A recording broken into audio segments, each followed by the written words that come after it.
Proverbs 18:1. A man who isolates himself seeks his own desires. He rages against all wise judgment. God designed us to be social, to interact with each other. The proof goes all the way back to Genesis, right after God created Adam. Genesis 2:18 says, "And the Lord God said, It is not good that man should be alone. I will make him a helper comparable to him." Earlier in Genesis, during creation, everything was good. This is the first mention of something that was not good. God saw that Adam needed someone to help him, so God made Eve. Hebrews 10:25. Not forsaking the assembling of ourselves together, as is the manner of some, but exhorting one another, and so much the more as you see the day approaching. What this verse is trying to tell us is that we are to assemble, but furthermore, it is wise word written to protect us from enemy attacks, because of safety in numbers, discouragement, doubt, and depression. And when it talks about to exhort one another, it means we are to stir each other up in love and encourage one another in our faith. Paul makes it clear that we are to do this even more as Jesus' return draws closer.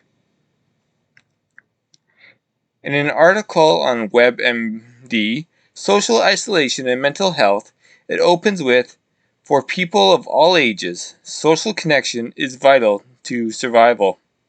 We are hardwired to depend on one another for support. When we don't get the connection we need, we're sadder, sicker, and more at risk of early death." It goes on to list some known side effects. Social isolation can affect nearly every aspect of your mental health. Studies show that feelings of isolation can be linked to suicidal thoughts and suicide attempts, less restful sleep, decreased ability to regulate eating, more stress, especially in the morning, greater difficulty paying attention, and doing complex tasks. People of all ages are vulnerable to the effects of social isolation. If you experience loneliness as a preteen or teenager, for example, you're more likely to struggle with depression in adulthood. In older adults, it can cause up to a 40% increase in dementia risk. I'll include a link to the study in the description. Ecclesiastes 4:9-12. Two are better than one, because they have a good reward for their labor. For if they fall, one will lift up his companion. But woe to him who is alone when he falls, for he has no one to help him up. Again, if two lie down together, they will keep warm. But how can one be warm alone? Though one may be overpowered by another, two can withstand him, and the threefold cord is not quickly broken. This passage is probably one of the best known examples in the Bible of the importance of companionship. Even when we are to be without people around us, there are so many times God has told us we are not alone. Isaiah 41:10. Fear not, for I am with you. Be not dismayed, for I am your God. I will strengthen you, I will help you, I will uphold you with my righteous right hand. Psalm 23:4. Even though I walk through the valley of the shadow of death, I will fear no evil, for you are with me.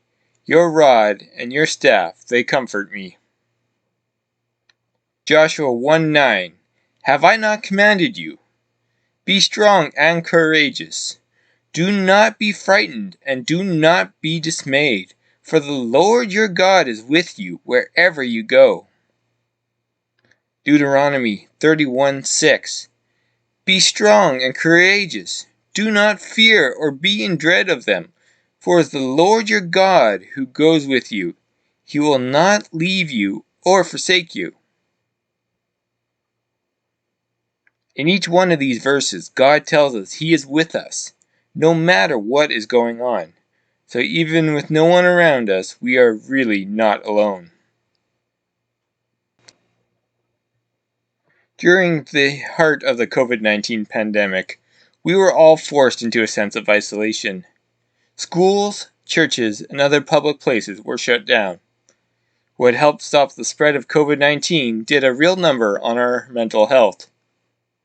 During this time, online streaming became the new normal. While it served as the purpose of a temporary substitute, it did not have the social aspect we need. Now that things have opened again, we need to relearn how to be social. Time to meet up with friends again, go as a group to a movie, or organize a barbecue. We need to be involved in each other's lives again.